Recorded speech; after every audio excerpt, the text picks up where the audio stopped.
बगैर अगर मंत्री जी कहते हैं कि इसको जेपीसी को सौंपने के लिए वो तैयार है तो जेपीसी में होगी और के रिपोर्ट के आधार पर कैबिनेट इसको पारित करेगी तब भी फिर से चर्चा होनी है।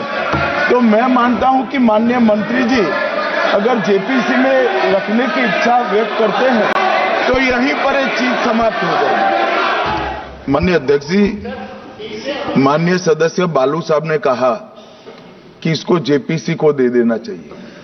जब ये संविधान सुधार का विधेयक, संवैधानिक संशोधन जब कैबिनेट में चर्चा में आया तब प्रधानमंत्री जी ने स्वयं मंशा व्यक्त करी थी कि इसको जेपीसी को देना चाहिए।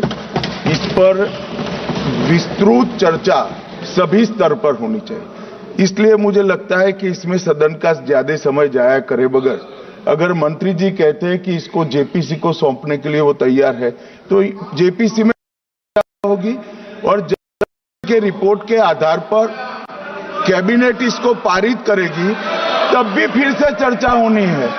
तो मैं मानता हूं कि माननीय मंत्री जी अगर जेपीसी में रखने की इच्छा व्यक्त करते हैं तो यहीं पर एक चीज समाप्त हो जाएगी। माननीय अध्यक्ष जी, माननीय सदस्य बालू साहब ने कहा कि इसको जेपीसी को दे देना चाहिए।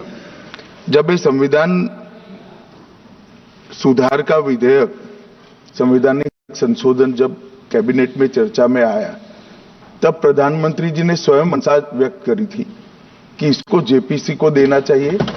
इस पर विस्तृत चर्चा सभी स्तर पर होनी चाहिए। इसलिए मुझे लगता है कि इसमें सदन का ज्यादा समय जाया करे बगैर अगर मंत्री जी कहते हैं कि इसको जेपीसी को सौंपने के लिए वो तैयार है तो जेपीसी में होगी और के रिपोर्ट के आधार पर कैबिनेट इसको पारित करेगी